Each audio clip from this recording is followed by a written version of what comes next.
Yes! Vihdoin ja viimein päästiin tänne kaapelihissin hommiin.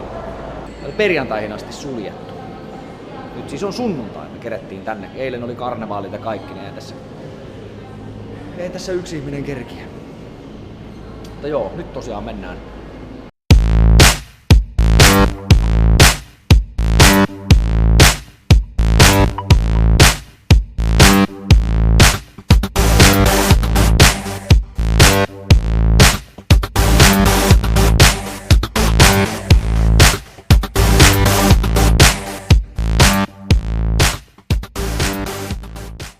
Jaha, tää vissiin konsultoidaan vähän karttaa välillä. 1000 vuotta vanhat oliivipuut. Miten toi näyttää, että joku on sitä jo kulottanut tossa vähän? Täällä on joku pikku osaka rakennettu tänne keskelle metsää.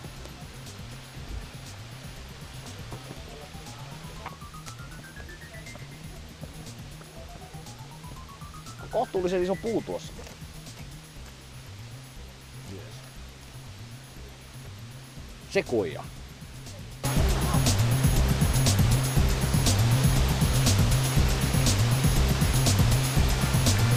Taas se tulee se iso se.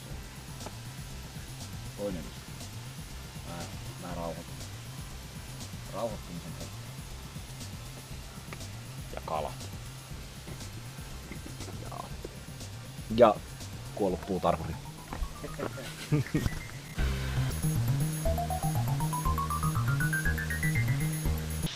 Olenko löytänyt sisäisen rauhan täällä pampujen keskellä, undulaattien livertäessä?